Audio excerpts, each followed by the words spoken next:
তারা যে কাজগুলো করে, এক তো চাঁদাবাজিগুলো এই কাজটা করেই জোরপূর্বক করে, সাধারণ নাগরিক যারা আছে তারা কিন্তু জিম্মি এদের কাছে।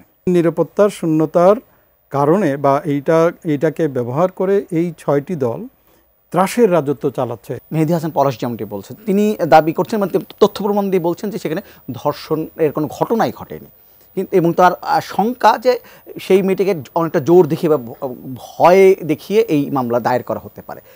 এই ঘটনার পর স্বরাষ্ট্র উপদেষ্টা একটি মন্তব্য করেছেন। তিনি বলেছেন যে একটি মহল খাগড়াছড়িতে অস্থিতিশীল পরিস্থিতি তৈরির চেষ্টা করছে। তিনি বলছেন যে ভারত বা ফ্যাসিস্টের ইন্ধনে এই ঘটনা ঘটতে পারে বলে তিনি দাবি করেছেন। আমি তো আপনার কাছে একটু জানতে চাইব যে এই ঘটনা যদি না ঘটে তাহলে, বা জোর করে যদি এই মামলাটা করানো হয়, আপনি এর পেছনে আসলে কী কারণ দেখছেন? আমি সেনাবাহিনীতে 32 বছর চাকরি করেছি এবং চাকরি করার পরেও বাইরে চলে এসেছি অ্যারাউন্ড 6 ইয়ার্স। সেই 6 বছরও পার্বত্য চট্টগ্রামে কি হচ্ছে সেটা একটু খেয়াল রাখি, যেহেতু 32 বছর ছিলাম ওইখানে। সো এইরকম ঘটনা আমার কাছে খুব নর্মাল মনে হয়েছে, বিকজ যারা করেছে তাদের চরিত্র, তাদের কর্মকাণ্ড সম্পর্কে আমি যেমন জানি, এখানে ব্রিগেডিয়ার জেনারেল মাহবুব আছেন, উনিও জানেন। যারা পার্বত্য চট্টগ্রাম নিয়ে কাজ করেছেন অথবা পার্বত্য চট্টগ্রামে চাকুরি করেছেন তারা জানেন যে কীভাবে এই কাজটা হয়। কয়েকটা বিষয় একটু বলবো। 1 নম্বর হলো যে এইখানে ধর্ষণের কোনো ঘটনাই হয়নি এবং সেই ঘটনাকে কেন্দ্র করে অলরেডি ব্যানার পোস্টার ছাপানো হয়ে গেছে, সকালবেলা অবরোধের ডাক হয়ে গেছে। তার সাথে আপনি মিলিয়ে নেবেন যে সময়টা কখন, সময় যখন প্রধান উপদেষ্টা দেশের বাইরে, সেনাপ্রধান দেশের বাইরে, এবং পুজোর ছুটি শুরু হয়েছে। সো পুজোর ছুটিতে কি হয়, পুজোর ছুটিতে ঢাকা থেকে, চট্টগ্রাম থেকে, বিভিন্ন জায়গা থেকে যে ছাত্রীরা যায়, ওনারা আবার পার্বত্য চট্টগ্রামে ওই এলাকার লোকজন আবার চলে যায়। এইটাকে তারা কাজে লাগায়, ইউপিডিএফ, জেএসএস সবাই কাজে লাগায়। এর সাথে যদি আপনি আরেকটা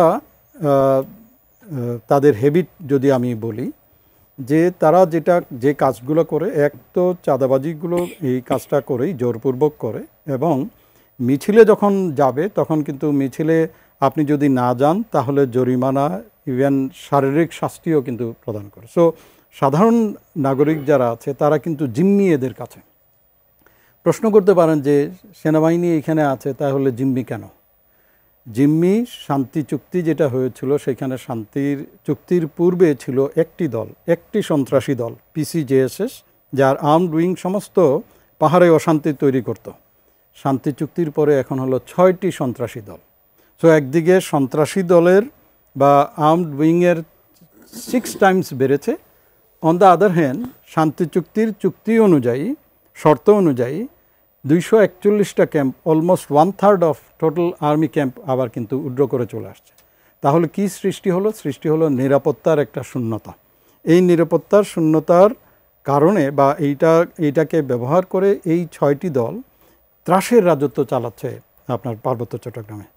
এর সাথে ডট কানেক্ট করেন, কয়েকদিন আগে ত্রিপুরার রাজা একটা কথা বলেছিল, যেটা মিডিয়াতে আমরা দেখেছি। ত্রিপুরার রাজা বলেছে যে 47 সালে পার্বত্য চট্টগ্রাম, ফেনী, কক্সবাজার এবং চট্টগ্রাম আমাদের নেওয়া উচিত ছিল, মানে ভারতের নেওয়া উচিত ছিল। আমরা সেই সুযোগ হারিয়েছি। এখন আবার সেই সুযোগ এসেছে, we should go and capture it. So একের সাথে এইটা মিলিয়ে নেন ডটগুলো। কিছুদিন আগে, বছরখানেক আগে যে রেজিম যেটা ছিল, সেই রেজিমের পতন হয়েছে। এই পতনের সবচেয়ে সংক্ষুব্ধ হলো ভারত, কারণ যে পরিমাণে তাদের ইনকাম হতো এ দেশ থেকে, বিভিন্ন ন্যাশনাল ইন্টারেস্ট তারা নিয়ে যেত, সেটা সম্পূর্ণভাবে বন্ধ হয়ে গেছে। ভারতের চোখে চোখ রেখে বর্তমান সরকার কথা বলতে পারছে। সো ফলে ভারত কখনো চাবে না একটা স্টেবল বাংলাদেশ তৈরি হোক। সো যে কথাটা স্বরাষ্ট্র উপদেষ্টা বলেছেন, এইটা একেবারে ফেলে দেওয়ার মতো কোনো কথা নয়। সকল ইঙ্গিত এবং পারিপার্শ্বিক যদি পরিস্থিতি বিবেচনা করেন, ডটগুলো কানেক্ট করেন, তাহলে দেখবেন এর যথেষ্ট কারণ আছে উনি বলার।